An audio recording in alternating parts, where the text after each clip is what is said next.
Bonjour Juliette. Bonjour Eliane. Écoutez, moi, ça m'a intéressé votre thème, le sexe et vous. Et oui, parce qu'on en parle beaucoup en ce moment du sexe. On parle beaucoup de sexe, mais pas dans le sens parfois positif. Et surtout, on se rend compte que dans beaucoup de couples, il y a de problèmes de sexe qu'on n'ose pas parler. Oui. Alors, est-ce que vous pouvez nous expliquer un petit peu qu'est-ce que vous, ça fait longtemps que vous pratiquez? Oui. Plus de quasiment 25 ans que je fais de la sexologie maintenant et que je vois des couples. Alors, quel est le problème, je dirais, principal d'un couple? Le manque de communication. D'accord.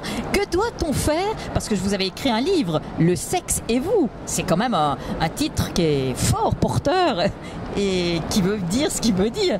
On peut le tourner autour, mais je crois que le sexe comme l'amour, c'est deux sentiments totalement complémentaires. Oui. On va dire plutôt ça comme ça, mais on se rend compte, et je me rends compte également dans la vie, c'est que les gens ont un gros problème chez eux au niveau du sexe, tout simplement. Parlons d'un chat à un chat. Oui. Oui, et que beaucoup de couples n'osent pas parler ensemble de ce qu'ils font dans leur lit. Oui. Ils veulent bien le faire, mais ils ne veulent pas faire des commentaires, ni en direct, ni après coup.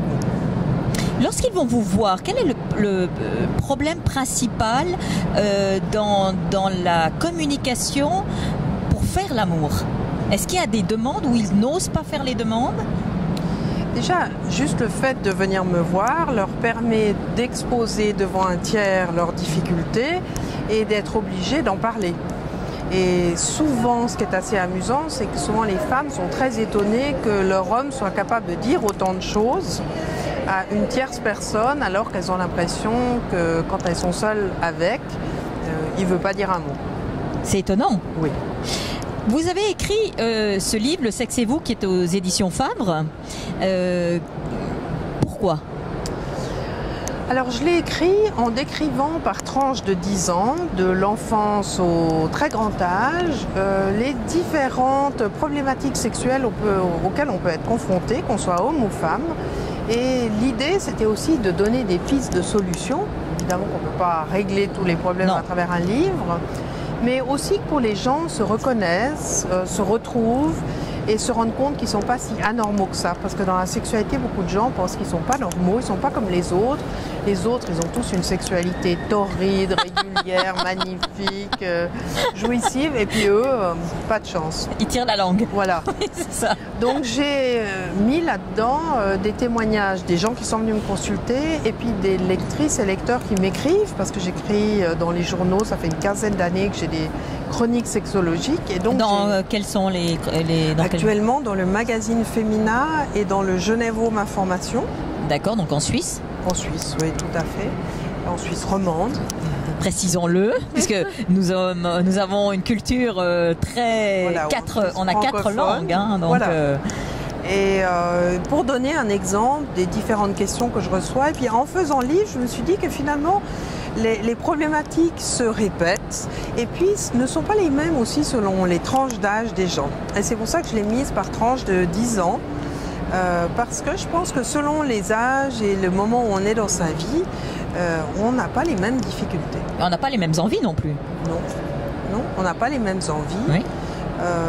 Bon, alors je dirais par exemple, parce que je viens de parler de ça en conférence, l'envie d'enfant, il peut arriver chez des jeunes femmes adolescentes, et puis il y en a d'autres, c'est à 40 ans qu'elles se réveillent, qu'elles se disent c'est peut-être le dernier moment. Donc il a bien fallu arbitrairement que je le mette à un certain âge. Mais... Alors, si je regarde, en fait, moi, ce qui me frappe aussi, c'est que beaucoup de femmes, lorsqu'elles ont eu un enfant, le mari se sent un petit peu délaissé, même beaucoup. Oui.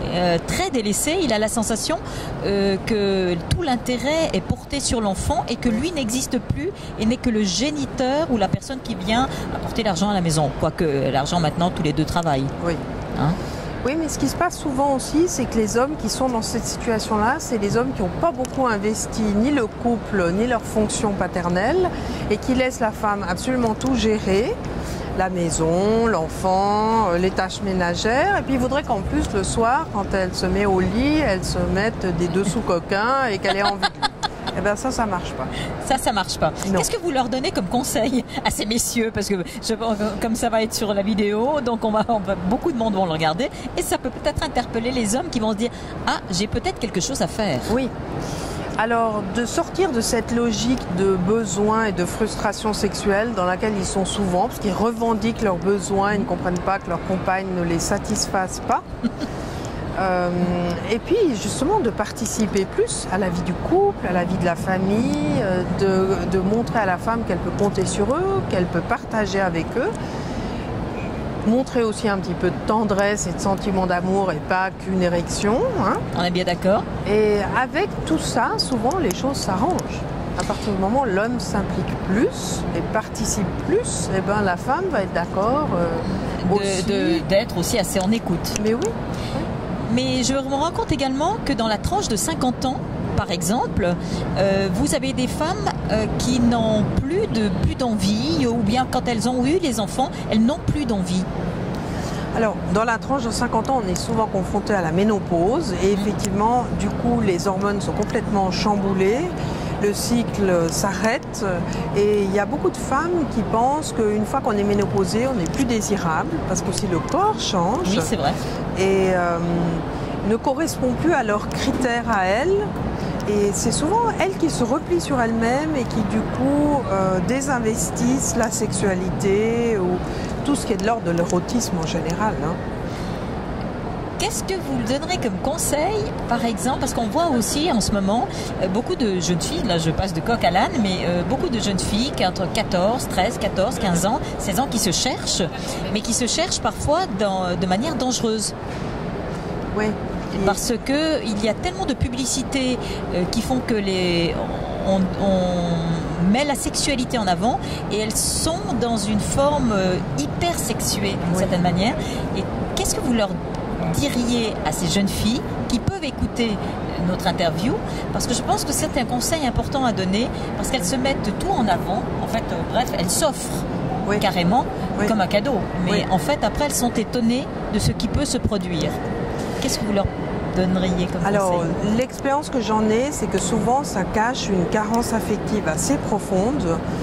C'est souvent des jeunes filles qui ont des parents qui sont en train de se divorcer ou qui viennent de divorcer, qui sont un peu perdues dans leurs repères familiaux et affectifs. Et du coup, elles pensent qu'avec la sexualité, elles vont trouver un homme qui va s'intéresser à elles. Le problème, c'est que quand elles mettent ça trop en avant, les hommes, ils les consomment comme des objets sexuels.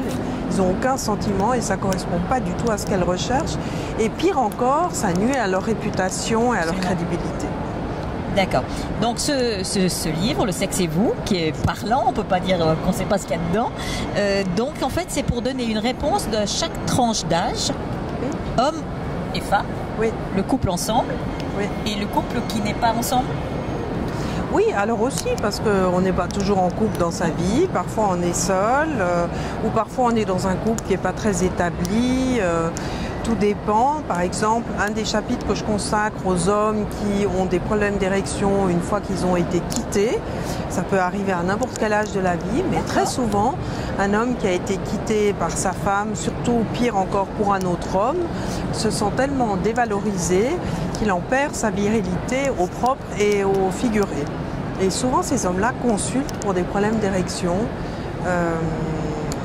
Où ils ne se rendent pas compte que c'est tout le contexte de vie dans lequel ils sont qui font qu'ils ont perdu leur puissance sexuelle et leur confiance en eux surtout.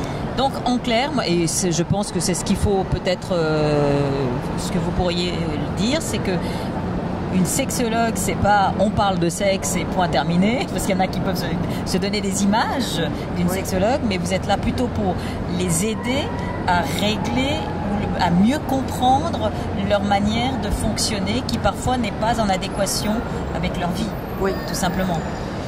Puis souvent les gens qui me consultent en tant que sexologue, ils ont envie de comprendre pourquoi ils ont un problème.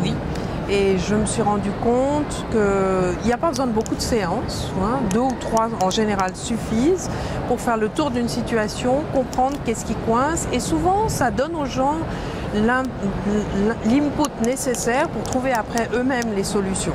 Alors, on a aussi des solutions à proposer et ça, c'est un grand avantage d'être sexologue et médecin et psychiatre. Absolument. Parce que je connais les problèmes du corps et les problèmes de la psyché. Ouais.